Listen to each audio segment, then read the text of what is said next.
আহলে কোরআন আপনাকে যুক্ত করা হয়েছে, বলেন আপনি। আহলে কোরআন আপনাকে যুক্ত আসসালামু করা আলাইকুম হয়েছে, আতিক বলেন। ভাই, ভালো আছেন?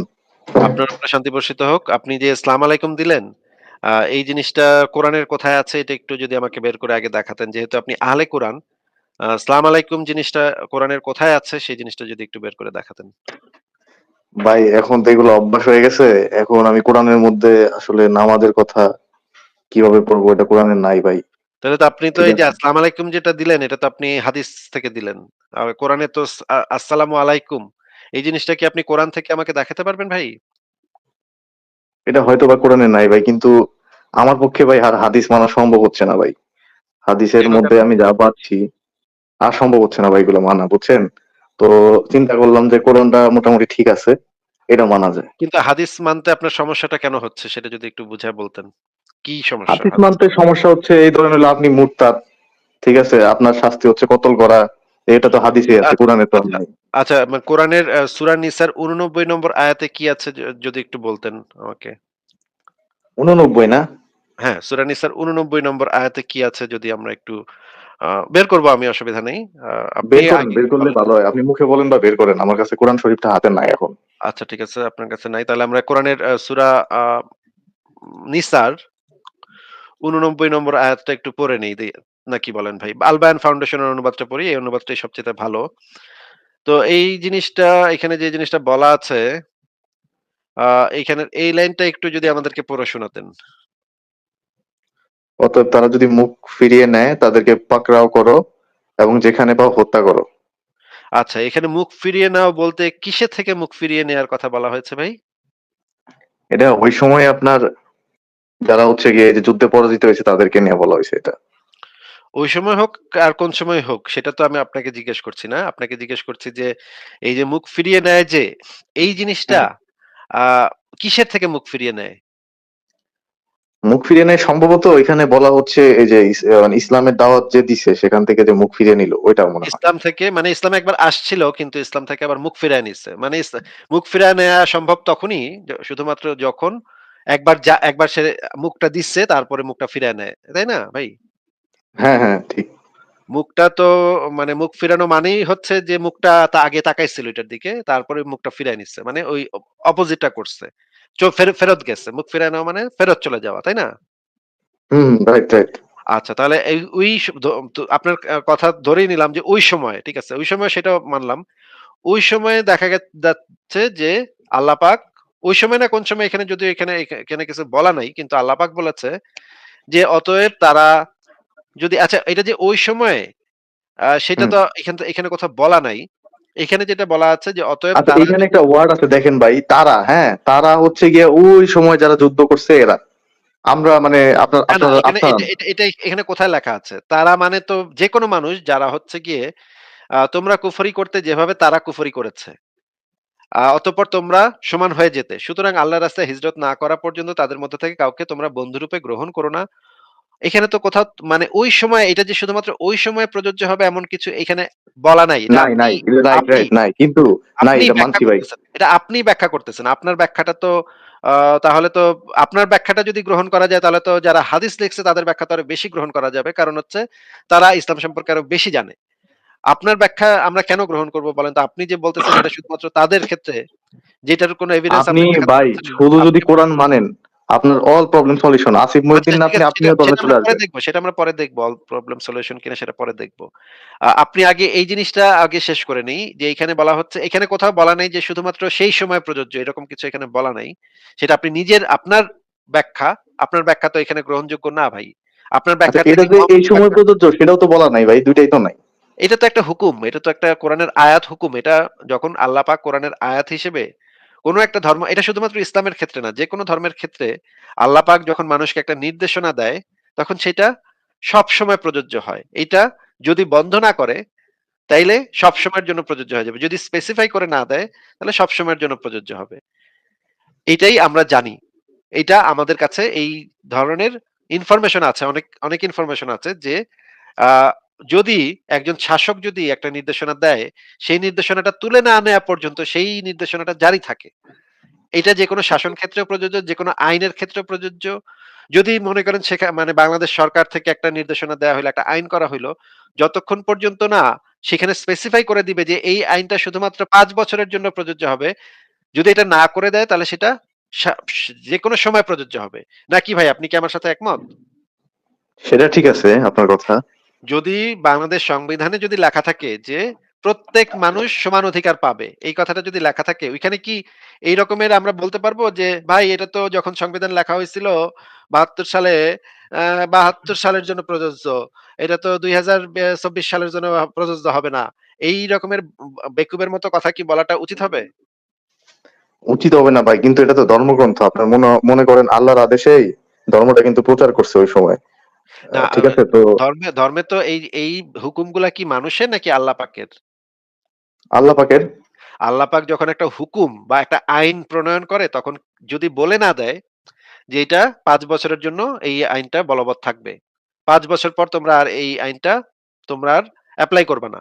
তাইলে তো সেটা আজীবনের জন্য প্রযোজ্য হবে। ভাই আপনি মিথ্যা তেনা পাচাইতেছেন। আপনি নিজেও বুঝতেছেন যে আপনি মিথ্যা কথা বলতেছেন। টাউট বাটপারি করতেছেন। এটা কইরেন না। যদি আপনি সৎভাবে আলোচনা করতে চান তাইলে করেন। নাইলে ভাই অবশ্যই ভাই, সৎভাবে। আপনি আপনার আপনার হাদিস যদি সাইডে রাখেন ভাই, এগুলা আমি তো আপনি আমি যে হাদিসে যাইনি তো ভাই। হাদিসে আমি কোথায় গেলাম? আপনাকে তো আমি কোরআনের আয়াত থেকে দেখাচ্ছি। আপনি তো এই আয়াতটা জীবনে কখনো পড়েনও নাই। আপনাকে যখন জিজ্ঞেস করলাম আমি বুঝছি তো আপনি জীবনে এই আয়াতটা পড়ছি কখনো ভাই, পড়েন নাই। সবই পড়ছি ভাই, তওবা পড়ছি, আনফাল পড়ছি, সবই তাইলে পড়া আপনি হয়ে গেছে আমাকে ভাই। এই আয়াতটা এই যে এখানে আপনি তো কেন মিথ্যা কথা বলতেছেন যে এটা সেই সময়ের জন্য প্রযোজ্য, এখন আর প্রযোজ্য হবে না। এটা কেন বলতেছেন আপনি? এটা তো সবসময়ের জন্য প্রযোজ্য হবে। কোরআনের আয়াত তো সবসময়ের জন্য প্রযোজ্য হয়। নামাজ কি সেই সময়ের মানুষদের শুধু পড়তে বলছে নাকি সবসময় পড়তে বলছে? নামাজ সবসময়ের জন্য পড়তে বলছে। আচ্ছা মদ খাওয়া যে হারাম করছে এটা কি সেই শুধুমাত্র সেই সময় বেশি মানুষ মদ খাইতো দেখে হারাম করছে নাকি এটা সবসময়ের জন্য হারাম? এটা তো হারামই ভাই, মদ খাওয়া তো হারাম। ও হজ যে করতে বলছে এটা কি সেই সময়ের মানুষদের করতে বলছে নাকি সবসময়ের মানুষদের করতে বলছে? এটা তো সবসময়ের জন্য। ও রোজা যে রাখতে বলছে এটাও তো মানে সেই সময়ের মানুষদের করতে বলছিল। এটা তো আর পরে আর করণ লাগবে না নাকি? ভাই ওই সব আয়াতগুলো দেখেন আর এটা দেখেন, এগুলো একটু কনফিউজিং আয়াত, তো কেন ওগুলা কিন্তু এটা যে কনফিউজিং। আলাদা, এটা যে আলাদা এটার মানে এভিডেন্সটা কোথায়? কোরআন থেকে আপনি দেখাইতে পারবেন এভিডেন্স যে এটা এভিডেন্স ভাই আপনার সামনে আছে ভাই, দেখেন তারা তাদের দিয়ে কি বুঝেন, এটা স্পেসিফিক একটা পার্সনকে বোঝাচ্ছে। তারা বলতে এখানে স্পেসিফিক পারসন কে বোঝাচ্ছে এটা কোরআন থেকে বের করে দেখাইতে পারবেন? আপনি তো কোরআন হাদিসে থেকে বের আপনি করে দেখে, আপনি কোরআন তো থেকে বের হাদিস করে দেখাইতে হবে না ভাই, এটা পড়ে বুঝে নিবেন, শেষ। না এটা পইড়া আপনি বুঝতেছেন তো। এটা এখানে তারা বলতে তারা বোঝাচ্ছে বা কলিমুদ্দিন বোঝাচ্ছে সেটা আপনি বুঝে নিতেছেন তো। এটা তো কোরআনে লেখা নাই তো। কোরআনে তো ভাই এটাও লেখা নেই যে এটা এখনকার প্রযোজ্য হবে, তাই না? তাহলে আমি আপনি ধরে নেন। আপনাকে তো আমি বললাম যে যদি একটা শাসকের একটা আইন যদি আ মানে ঘোষিত হয় তাহলে সেটা বন্ধ না হওয়া পর্যন্ত সেটা অবশ্যই চালু থাকবে। এটা সারা পৃথিবীতে যেকোনো আইন বিচার ব্যবস্থা, যেকোনো শাসক, যেকোনো মানে গেজেট যদি একটা গেজেট প্রকাশ করা হয় তাহলে সেটা সবসময়ের জন্য প্রযোজ্য হবে। ভাই মিথ্যা তেনা পেঁচান না ভাই। মিথ্যা কথা বললেন মিথ্যা না। ভাই, এই যে এখানে একটা লাইন আছে ভাই, দেখেন, আচ্ছা আপনি অতঃপর আমাকে আপনি তোমরা আমাকে আপনি আমাকে বলেন এই যে আচ্ছা ধরে নিলাম তারপরে ধরে নিলাম সেই সময়ে। তারপরে আপনি আমাকে বলেন যে যদিও আপনি এটা প্রমাণ করতে পারেন নাই যে এটা সেই সময়ের জন্য শুধু প্রযোজ্য। তারপরেও আপনার তর্কের খাতিরে আমরা সেইটুক দিলাম। এখন আপনি বলেন অতএব তারা যদি মুখ ফিরিয়ে নেয় তাহলে তাদেরকে পাকড়াও করো এবং তাদেরকে যেখানে পাও হত্যা করো। এই যে তাদেরকে যে হত্যা করতে আল্লাহ পাক নির্দেশ দিল যদি মুখ ফিরিয়ে নেয় মানে ইসলাম থেকে যদি মুখ ফিরিয়ে নেয় মানে একবার আসছিল তারপর আবার মুখ ফিরায় নিচ্ছে। যদি এটা করে তাইলে তাদেরকে হত্যা করতে বলা হইছে। বলা হইছে নাকি হয় নাই? হইছে। আচ্ছা আপনি কি আমাকে এমন কোনো দেখাইতে পারবেন? যে এখানে বলা হয়েছে যে আ ওরা যদি মানে মুখ ফিরিয়ে নেয়, তাহলে এই যে আমি একবার হত্যা করতে বলছিলাম, কিন্তু ওইটা আর মানে তোমরা এখন আর হত্যা কইরো না। এখন ছেড়ে দিও। ওদের মতো ওরা যাউগা। এরকম কি কোনো আয়াত দেখাতে পারবেন? আছে তো ভাই, ওই যে লাকুম দিনুকুম ওয়ালিয়া দিন। সেটার আমরা বের করব। সেটার মানে ঘটনাক্রমও আমি বের করব। আপনি আমাকে এইখানে এই যে এই স্পেসিফিক বিষয়টা যে তারা যে ধর্ম থেকে মুখ ফিরায় নিছে, এরপর তাদেরকে আর হত্যা করা যাবে না। এই আইনটা যে বাতিল হইছে, সেটা একটু দেখান। ওই যে ভাই, যেটা ওই যে লাকুম দিনুকুম ওয়ালিয়া দিন, ওইটা দিয়ে ভাই বাতিল হয়ে গেছে ভাই সবকিছু। ভাই ওইটা দিয়ে কিভাবে বাতিল হয়? ওইটা ওইটার তাফসীর আপনি পড়ছেন? তাফসির ভাই লাগবে না, তাফসির তো হাদিস দিয়ে লাগে ভাই, তাফসির বাদ। তাফসীর হাদিস দিয়ে লেখা। তাফসীর আপনি পড়বেন না। তাইলে এইটা আর ওইটা তো কন্ট্রাডিক্ট করতেছে এই ২ টা আয়াত নাকি? কন্ট্রাডিক্ট করলে যেটা আপনার কাছে বেস্ট মনে হবে ওটা আপনি ধরবেন, শেষ ভাই। জিনিসটা আপনি আমাকে একটু বের করে দেখান কোরআন থেকে যে ২ টা আয়াত যদি কন্ট্রাডিক্ট করে তাহলে বেস্ট যেটা আপনার কাছে মনে হবে সেটা আপনি পালন করুন। এটা কোরআন থেকে বের করে দেখান। আমার কাছে না ভাই, যেটা মানবতার জন্য বেস্ট ওটা আপনি মেনে নিবেন এ ভাই। এটা এটা আপনি কোরআন থেকে বের করে এই নির্দেশনাটা কোরআন থেকে বের করে দেখান যে, "হে মানবজাতি আমি এই কোরআনটা নাজিল করেছি কিন্তু তোমাদের কাছে ২ টা যদি কন্ট্রাডিকশন মনে হয় ২ টা আয়াত তাহলে তোমাদের কাছে যেটা বেস্ট মনে হবে তোমরা সেটা পইড়ো।" এরকমের একটা আয়াত বের করে দেখান। আমি আপনাকে এটা বের করে দেখাবো যে কোরআনের যদি একটা আয়াতও যদি আপনি অস্বীকার করেন, যদি আপনি মানতে না চান, তাহলে আপনি কুফরি করতেছেন। একটাও আয়াত অস্বীকার করা যাবে না, একটাও আয়াত অমান্য করা যাবে না। এটা কোরআনেই বলা আছে। আচ্ছা, তাইলে তো আপনার ওই যে আগে কিন্তু ওই যে মদ খাওয়াটা এলাও ছিল, এখন পরে কিন্তু আবার এটা মদ খাওয়াটা আবার ইয়া করে দিছে, নিষেধ করে দিছে, তাইলে এটা কেমনে? সেটা তো এটার জন্য তো আপনার হাদিস লাগবে এবং টাইম টাইমলাইনটা জানতে হবে। ইসলামের যে টাইমলাইনটা মানে কোরআন নাজিলের যে টাইমলাইনটা, সেই টাইমলাইনটা জানতে হবে। টাইমলাইনটা জানলে তখন আপনি এই জিনিসটা বুঝতে পারবেন যে কোনটার পরে কোনটা, কোনটার পরিপ্রেক্ষিতে কোনটা, কোনটার ঘটনা শানে নুজুল কি। আমি আপনাকে টাইমলাইনটাও দেখায় দিচ্ছি। সংশয়.com এ এখন আ কোরআনের যে সময়ক্রমানুসারে যে কোরআন সেটাও এখন সংশয়.com এ দেয়া হয়েছে। আপনারা যারা আগ্রহী তারা এটা দেখতে পারেন। এটা খুবই ইন্টারেস্টিং। আপনাদের জন্য খুবই মানে দরকার হবে এই জিনিসটা। দেখেন এই যে এখানে টাইমলাইনটা দেয়া আছে যে সময়ের ক্রমানুসারে আ লাস্টেরটা কি এ ভাই, দেখি লাস্টেরটা, একবার লাস্টেরটা। লাস্ট ১১৩ নম্বর হচ্ছে তো সূরা তওবা। আয় হ্যাঁ, তওবা আছে। হ্যাঁ, তওবা হচ্ছে সূরা ১১৩ এবং এরপরে হচ্ছে সূরা আল নাসর। আল্লাহ হুম? তো ৩ টা আয়াত মনে হয়, ওটা তো কোনো ভ্যালু নাই, তওবাটা হচ্ছে গিয়ে ধরা যায় আরকি। হ্যাঁ, তাহলে তওবা আর আনফালিত শব্দ ইয়া আয়াতগুলো আছে, ওই যে ৫ নাম্বার আয়াত, তারপরে কোপাকুপি, ২৯। কোপাকুপি হ্যাঁ, কোপাকুপি হ্যাঁ? মারামারি সব কোপাকুপি মারামারি যা আছে সবই তওবার ভিতরে। বেশিরভাগই তওবার ভিতরে আর আনফালের ভিতরে। বাকারার এখন ভিতরে ভাই আছে। আমি আমি একটা কথা বলি বুঝছেন, নাম্বার 1 হচ্ছে দাস-দাসী। এটা হাদিসে পাইছি। নবীর সাহাবীরা এই কাজ করে গেছে ভাই, অস্বীকার করার কিছু নাই। কোরআনে পান নাই আপনি? তারপর কোরআনে দাস-দাসী পান নাই আপনি? ওইটা ভাই দেওয়া যায় কোনভাবে। কিন্তু হাদিসে মালাকাত একবার আইমানুকুম, মালাকাত আইমানুকুম এটার মানে কি? হ্যাঁ, অধিকারভুক্ত দাস-দাসী। কিন্তু ভাই হাদিস অধিকারভুক্ত হাদিস দাস-দাসীর না সাথে পড়লে কি ওটার কোনো ভ্যালু থাকে না। অধিকারভুক্ত দাসীর সাথে কি আল্লাহ পাক মানে সঙ্গম করতে বলেছে নাকি বলে নাই? হ্যাঁ, বলছে তো। তাইলে মানে সমস্যা কোথায়? আমি তো কোনো সমস্যা দেখতেছি না।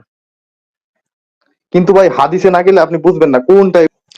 যদি হাদিস বাদও দেন কোরআনেই তো আছে যে ব্যা ব্যা দাস-দাসীর সাথে সঙ্গম করতে হবে। কোরআনে তো ওইটা বলার নাই যে কাফেররা ওই যে কাফেরদের সাথে যুদ্ধ করে যেসব মা বোন পাওয়া যাবে ওদেরকেই করতে হবে, এটা তো কোরআনে নাই, ওটা তো হাদিসে আছে ভাই, হ্যাঁ, হাদিস তো ভুয়া। এটাও কোরআনে আছে। সূরা নিসার ২৪ নম্বর আয়াতে এটা বলা আছে এবং সূরা নিসার ২৪ নম্বর আয়াতটার নাজিলের প্রেক্ষাপটটা যদি আপনি পড়েন, আপনি কি সিরাতও মানেন না নাকি ভাই? কোনো কিচ্ছু না ভাই, শুধু কোরআন, অনলি কোরআন। ও আচ্ছা, কোরআনের যে বঙ্গানুবাদটা কি মানেন? অবশ্যই ভাই, ওইটা তো মানতে হবে, ওদের ভাই যারা। ভাই বঙ্গানুবাদ তো মানুষে করছে। তাহলে কোরআনের বঙ্গানুবাদটা তো আর আল্লাহ করে নাই। আল্লাহ কি বাংলা ভাষায় কোরআন নাজিল করছিল? কিন্তু যারা মনে করেন আরবি ভাষার বিশেষজ্ঞ এবং বাংলা ভাষার তাহলে বিশেষজ্ঞ, তো এরা আপনি ওই ট্রান্সলেট করছে, রকমের এটা সমস্যা নেই। বিশেষজ্ঞের কথায় ঈমান আনছেন। আপনি তো তাহলে বিশেষজ্ঞের কথায় ঈমান আনছেন।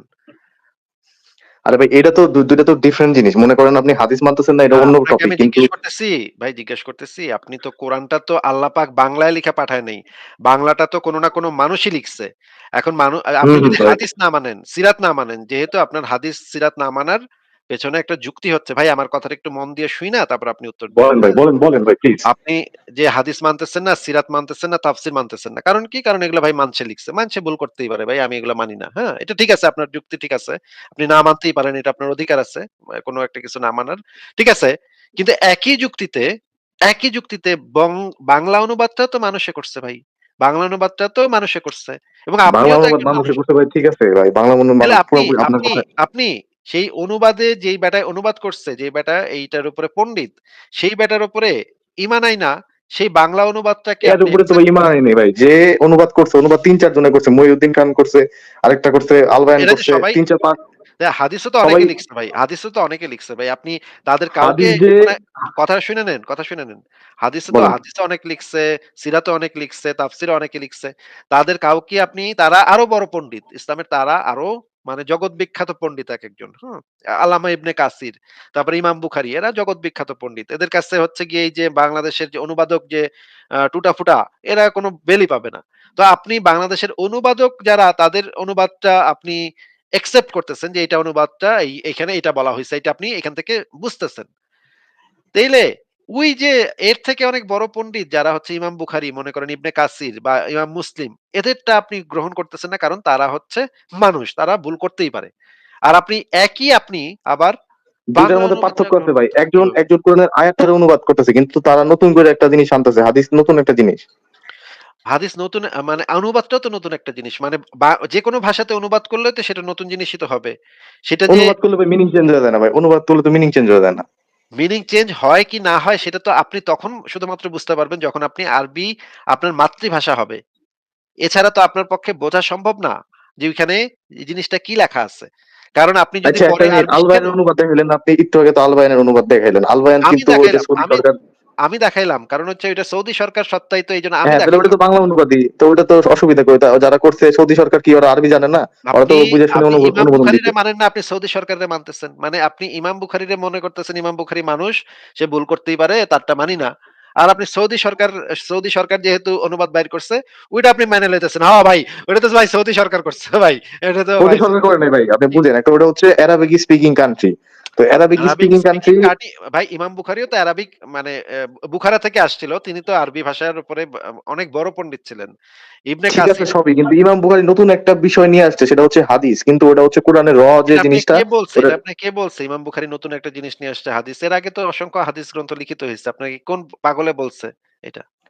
ভাই হাদিসের মধ্যে সব যে মিথ্যা তা না, তবে ওই যে বেশিরভাগই হচ্ছে সবচেয়ে একটু মিথ্যা সমস্যা নাকি আছে। সবচেয়ে সত্য সেটা আমি জিজ্ঞেস করছি না। ইমাম বুখারী যে ১ম হাদিস নিয়ে আসছে, এই তথ্যটা আপনি কোত্থেকে পাইছেন? প্রথম নিয়ে আসছে এটা বলি নাই, কিন্তু মানে আপনি তো হাদিস এইমাত্র তো মনে বললেন করেন। ভাই।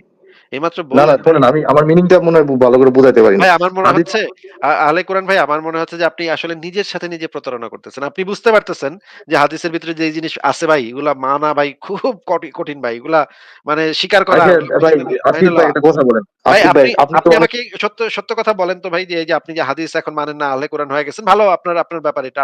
আমি এখানে আমার তো কিছু এখানে বলার নাই। কিন্তু আপনি সিরিয়াসলি বলেন তো যে নাস্তিকদের লাইভ দেখা আপনার মাথায় এগুলো ঢুকছে না? হ্যাঁ, ওই যে আপনি হাদিস দেখান, ওই যে ইসলাম কবুল করো নাইলে ইয়া করে দিব, মক্কা মদিনা থেকে বিতাড়িত করব। আচ্ছা, তারপরে এই আরো মনে করেন। এই ঠেলা খায় আপনার এখন, এই যে নাস্তিকদের এই ঠেলাটা খায়া এখন আপনার মনে হইতেছে যে হাদিস মানতে গেলে তো এ তো বর্বর, এগুলো তো অসভ্য বর্বর, এগুলো তো ভয়ংকর জিনিসপত্র লেখা হাদিসের ভিতরে। এটা তো ভাই মানন যায় না ভাই। এটা তো ভাই এক্কারে অশ্লীল কথাবার্তা বলা এগুলোর ভিতরে। এই ঠেলা খায়া আপনি এখন আলে কোরআন হয়ে গেছেন নাকি? আপনি কোরআন যদি শুধু মানেন তাহলে কিন্তু আপনি কিন্তু ইসলামে আসতে পারবেন ভাই, কারণ মুরতাদ কিন্তু এখানে নাই, আপনি তো কোরআনে নাই। একটু আগে আমি আপনাকে দেখাইলাম যে তারা যদি মুখ ফিরিয়ে নেয় তবে তাদেরকে পাকড়াও করো এবং যেখানে পাও হত্যা করো।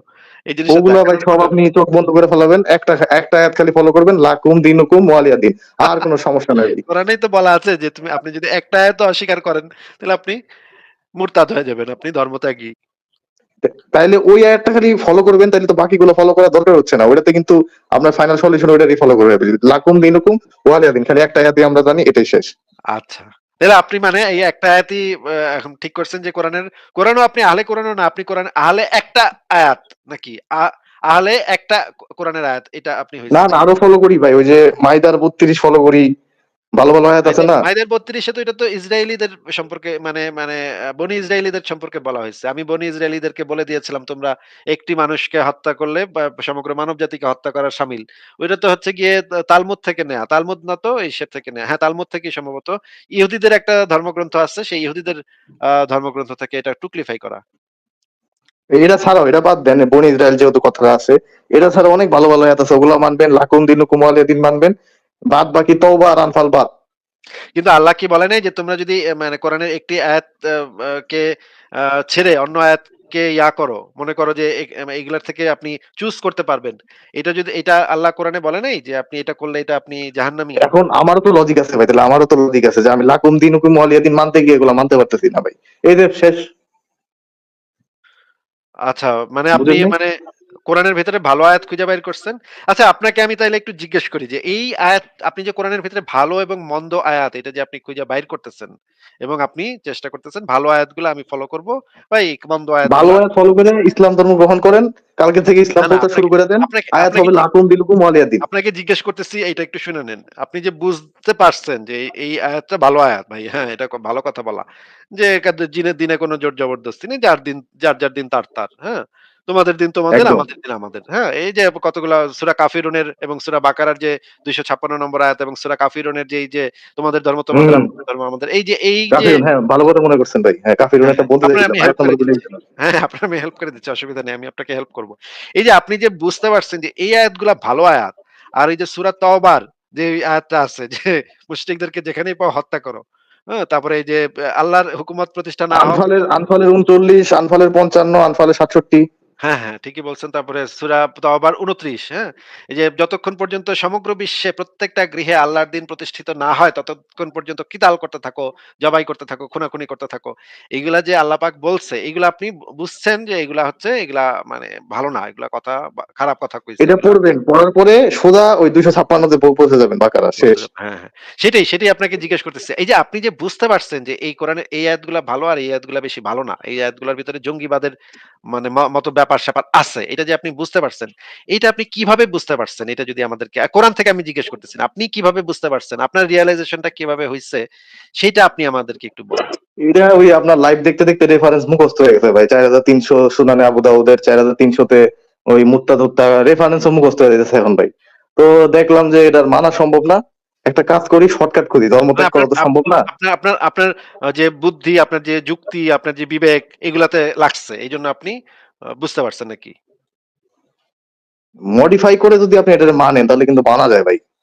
ভালো কথা হ্যাঁ, কিন্তু আছে, সেটাই, বুঝেন নাই? সেটাই, সেটা আমি আপনাকে সেইদিকে পয়েন্ট আউট করতেছি না। আমি আপনাকে পয়েন্ট আউট করতেছি যে আপনার ভিতরে এই মানবিক বোধটা আছে অলরেডি যে আপনি এখন আ চুজ করতেছেন যে কোরআনের এই আয়াতটা ভালো আর এই আয়াতটা মন্দ। মানে আপনার হ্যাঁ, ভিতরে অ্যাকচুয়াল ভালো ইসলাম মন্দের কিন্তু ভাই ওই যে ওইটাই। লাকুম দিনুকুম ওয়ালিয়া দিন। ওইটা সেটা হলো ঠিক আছে, অ্যাকচুয়াল সেটা ইসলাম। ঠিক আছে, সেটা ঠিক আছে। কিন্তু আপনার ভিতরে অলরেডি এই মানবিক বোধটা আছে যে কোন আয়াতটা ভালো কথা আর কোন আয়াতটা খারাপ কথা। অলরেডি আপনার ভিতরে এই নৈতিকতার এই সেন্সটুকু আপনার ভিতরে আছে। এইজন্যই তো আপনি এটা বুঝতে পারছেন যে কোনটা ভালো কোনটা খারাপ নাকি?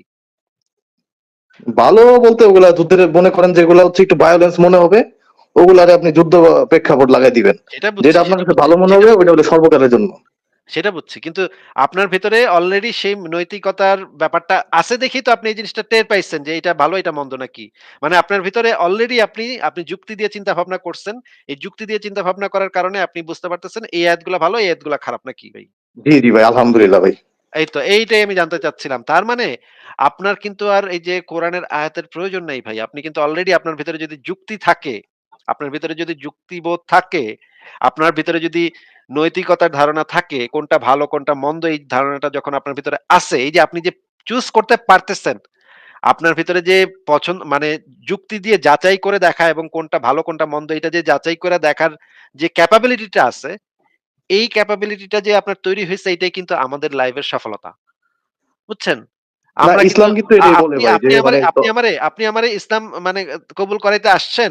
কিন্তু তলে আমি যে আপনারে যুক্তি কবুল করায় ফালাইছি, তলে যে আপনি যুক্তি কবুল করে ফেলছেন, তলে যে আপনি যুক্তি তথ্য প্রমাণ আরে ভাই, এবং ইসলাম তো আপনিও মানেন ভাই। এই যে লাকুম দিনুকুম ওয়ালিয়া দিন, এটা তো আপনিও মানেন। কিন্তু কথা হচ্ছে কি, আপনি ওই যে কিছু কিছু আয়াত মানতেছেন না। ওটা ভাই যুদ্ধের প্রেক্ষাপট শেষ। মানে আপনি আমাকে ইসলামের মানে দাওয়াত না দিয়ে আপনি যে আসলে তলে নাস্তিক হয়ে গেছেন অলরেডি অনেকখানি। একটুখানি বাকি না, না আছে। ভাই, নাস্তিক হবো কেন ভাই? ইনশাআল্লাহ ভাই ধর্ম টর্ম মানি ভাই। কিন্তু কথা হচ্ছে কি, হাদিসটা মানতে পারতেছি না আরকি। কয়েকটা হাদিস ঠিক আছে আছে, এই যে যে অসুবিধা নেই, আপনি অসুবিধা দেখান। নেই। এগুলো ঠিক হয়ে যাবে, এগুলো ঠিক হয়ে যাবে। আপনি আমাকে মানে যেই দাওয়াতটা দিতেছেন ইসলামের পক্ষে যে দাওয়াতটা দিতেছেন, আমার ভাই ইসলামের কোনো প্রয়োজন নাই। কারণ ইসলামের ভিতরে অত্যন্ত জঘন্য জিনিস আছে। আর ২ ওগুলা নম্বর ওগুলা বিষয় হচ্ছে যুদ্ধের প্রেক্ষাপট। জঘন্য ২ নম্বর যেই জিনিস জিনিসটা আছে আছে ২ যুদ্ধের নম্বর জিনিস প্রেক্ষাপট। আছে ২ নম্বর জিনিস হচ্ছে যে আপনার কাছে আপনার যদি অলরেডি যুক্তিবোধ থাকে, আপনার ভিতরে যদি অলরেডি যাচাই করার প্রবণতা থাকে, তাহলে আপনার আসলে কোন ধর্মেরই প্রয়োজন নাই। আপনি নিজেই বুঝবেন যে কোনটা ভালো কোনটা মন্দ। এইটা তৈরি করাটাই আমাদের লাইভের উদ্দেশ্য ছিল এবং আপনিই প্রমাণ করে দিচ্ছেন যে আমাদের লাইভের উদ্দেশ্য সফল হইছে। আপনি তার একটা জলজ্যান্ত প্রমাণ ভাই। আর আর কি কিছু বলবেন আপনি? না, আরো বলতাম হচ্ছে কি, আপনার এই যে ধরেন হচ্ছে হাদিসটা যদি আপনি মেনে মানে বাদ দেন, আপনারও কিন্তু আসিফ ভাই, আপনারও কিন্তু ধর্ম মানতে অসুবিধা নেই। কারণ মুত্তাদুরটা কিন্তু গেলই গা। ওইখানে গেল গা। তো তো আমি ধরেন আমি ইসলাম পালন কইরা শরীয়ত কায়েম করলাম। তখন শরীয়তে মনে করেন তালেবানরা আইসা শরীয়তি খলিফা হইল। তারাও যে হ্যাঁ, আমার মত আহলে কোরআন হইব এটা আপনারা কেডা কইল? আরে ভাই হাদিস মানা সম্ভব না ভাই, পৃথিবীর কোনো না, না মানুষের পক্ষে। আপনার জন্য মানা সম্ভব না। আরেকবারের জন্য তো মানা সম্ভব। আহমদুল্লাহ মনে করেন খলিফা হইল। হে কইল এখন তো হাদিস তো মানতে যারা হাদিস মানব না সবাইরে মেরেলা। তখন আপনি কি করবেন? আহমদুল্লাহ ওই আপনার কি বলে ফেসবুক তো ইহুদিদের, মানে ভেরিফাইড ভাই, পেজ খুলে বইয়া রয়েছে আপনার মতো ভাই একটা ভেরিফাইড পেজ আরো আছে। ভাই আপনাকে জিজ্ঞেস করছি যে মনে করেন মানে আমরা সবাই মুসলমান হয়ে গিয়া দেশে ইসলামী শরিয়া কায়েম হইল। তখন আহমদুল্লাহ হুম হয়ে গেল খলিফা। হুম খলিফাতুল বাংলা মুসলিমিন, হ্যাঁ? বাঙালি মুসলিমিন, হ্যাঁ? এটা হয়ে গেল। হয়ে গিয়ে হ্যাঁ। তারপর সে কইল যারা হাদিস মানব না ওদের মেরেলা। তখন আমরা মাইরা হইলে আপনি ওই যে আয়াত দেখাই দিবেন, লাকুম দিনুকুম ওয়ালিয়া দিন। খলিফার বিরুদ্ধে তো আপনি আয়াত দেখায় দিলেই তো আপনারে মানে পার পাইবেন না। মানে খলিফা কি ওই কোরআনের আয়াতের থেকে বেশি নাকি? ওটা দেখাই দিবেন শেষ।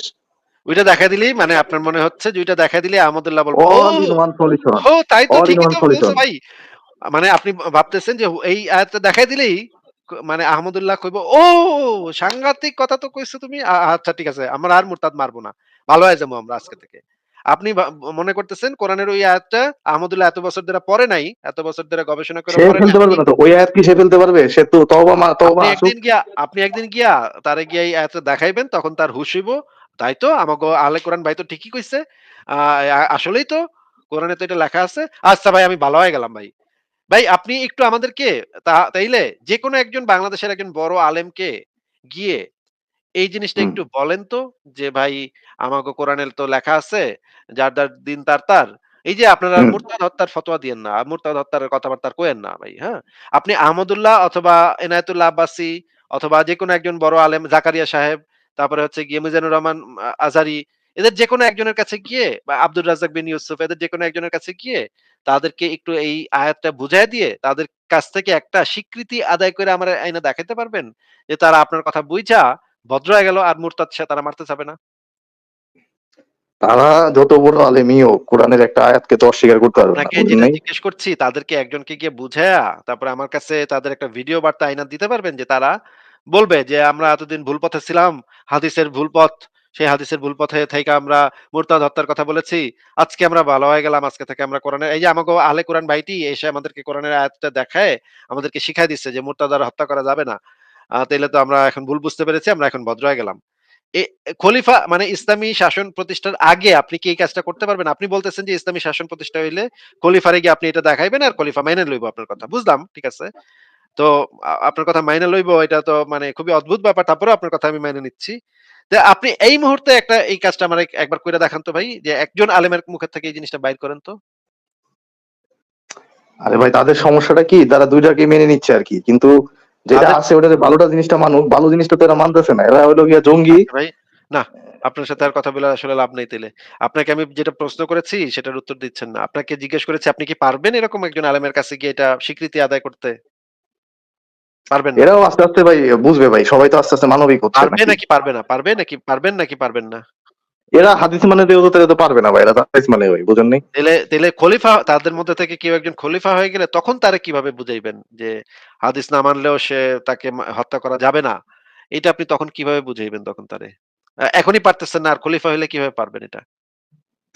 তারা যেহেতু মুরতাদ আয়াতটা মানে, সরি হাদিসটা মানে, হাদিসে যেহেতু আছে এটা তো কোরআনে নাই, তারা তো ওই লাকুম দিনুকুম ওয়ালিয়া দিন ওটাও মানবে, ওটাও তো ইসলামের অংশ নাকি, হ্যাঁ, ওটা মানবে তো অস্বীকার করার এই উপায় যে আছে? মানবে যে আপনি যে বলতেছেন অবশ্যই মানবে। তাইলে আপনি একটা মাইনা আমাদেরকে আইনা একটা ভিডিও দেখাচ্ছেন না কেন?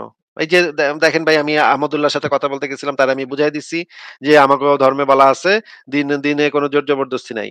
এইটা বলার পর আব্বাসী এবং আহমদুল্লাহ ২ জন আমারে বুকে জড়ায় ধরছে ভাই। হ্যাঁ? কইছে আমারে কাঁদতে কইছে এতদিন ভুল পথে ছিলাম।